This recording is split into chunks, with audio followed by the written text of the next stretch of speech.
Assalamualaikum warahmatullahi wabarakatuh. Kami mahasiswa dari Sekolah Tinggi Ilmu Administrasi Amungtai, Program Studi Administrasi Publik. Kami dari kelompok 2, lokal 8G reguler.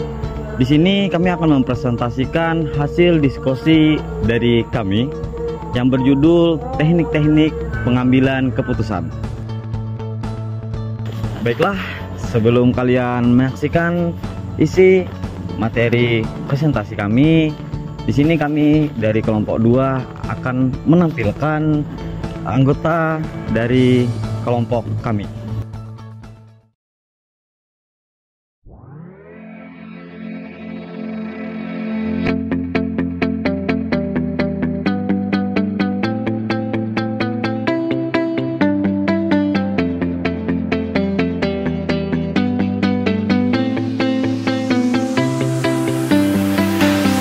I see the light inside you, brighter than the skies.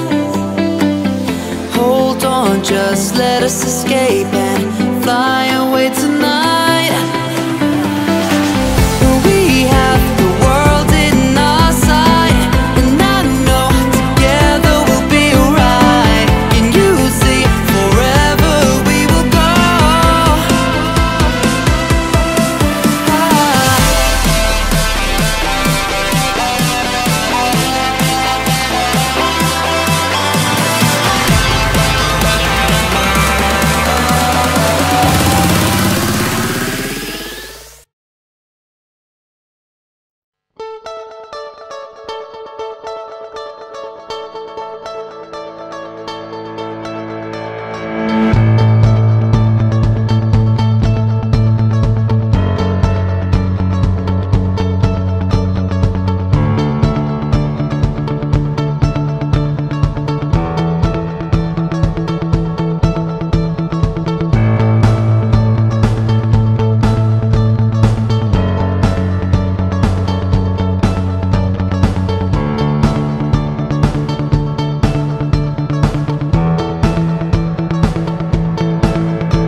Pendekatan pengambilan keputusan kuantitatif menurut Tihani Handoko 2008, metode pengambilan keputusan kuantitatif dikenal dengan nama teknik manajemen Skin and Operation Research.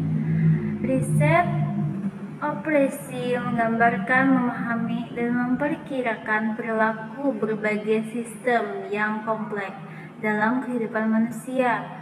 Tujuannya menyediakan informasi yang akurat sebagai dasar pengambilan keputusan. Metode pengambilan keputusan kuantitatif merupakan metode yang digunakan untuk membantu mengambil keputusan operasi.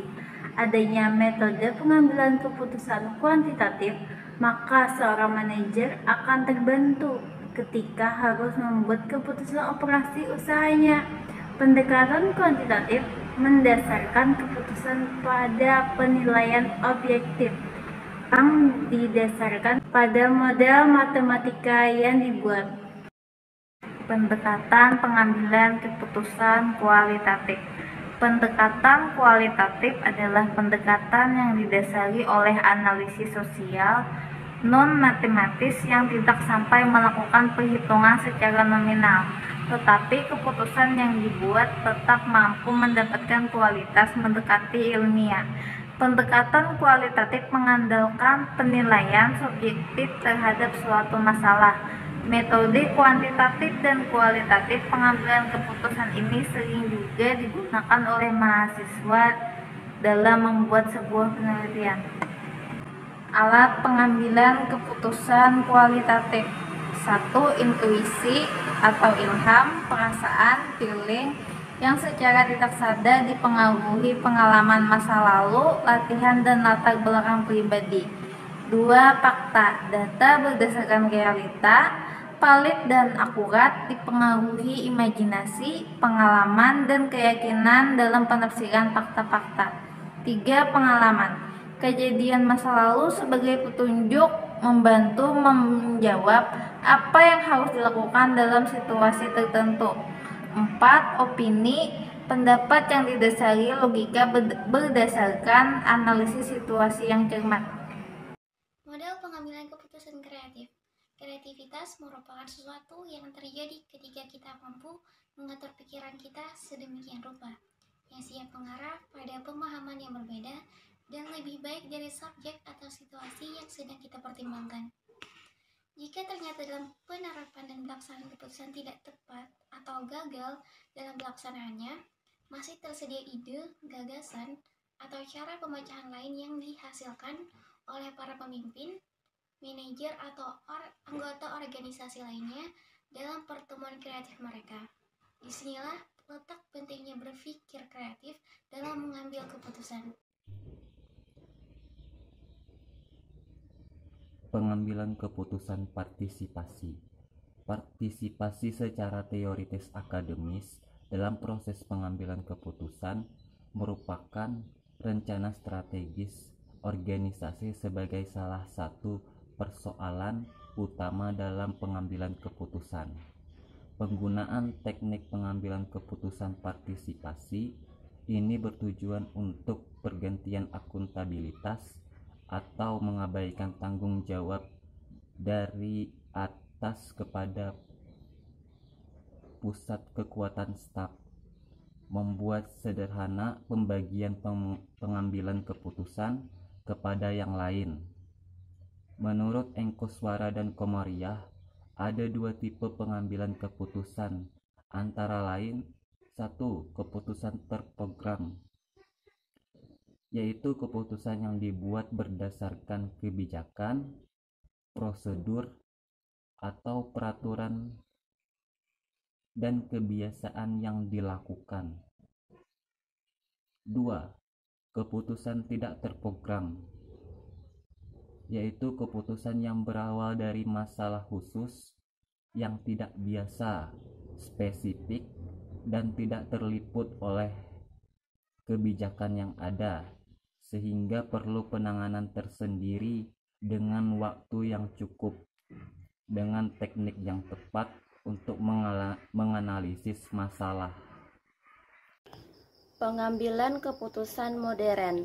Dalam era komputer saat ini, di mana berbagai metode kuantitatif untuk pengambilan keputusan telah sangat berkembang dengan canggih dan banyak diterapkan pada berbagai tipe keputusan rutin dan terkadang mengandung risiko.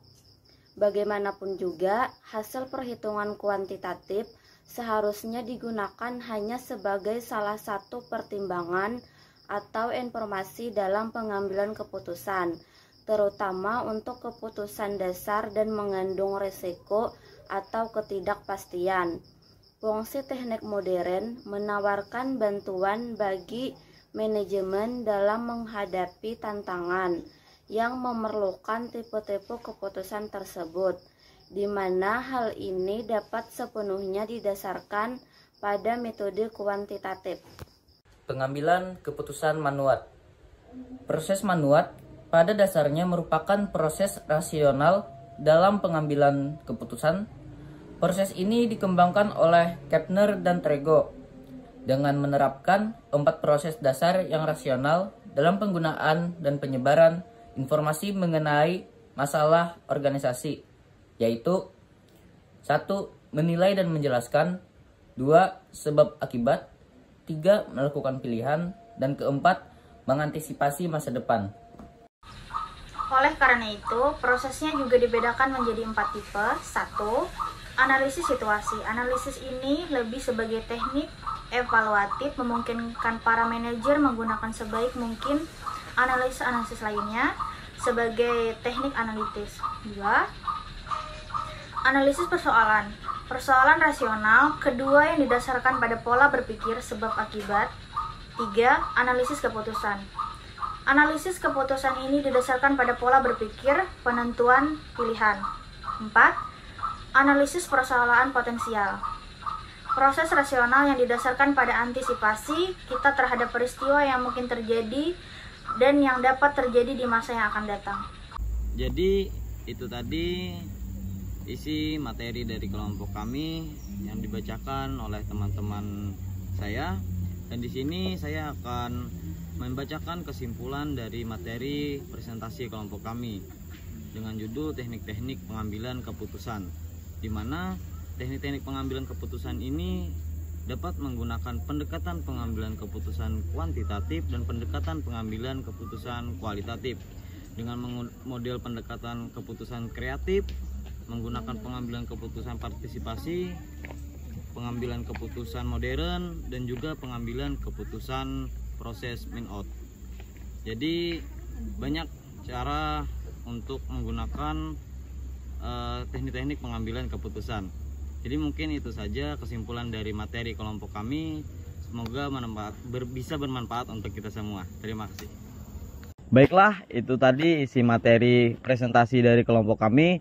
Mudah-mudahan bisa bermanfaat untuk kita semua dan menjadi pembelajaran untuk kita semua. Wassalamualaikum warahmatullahi wabarakatuh.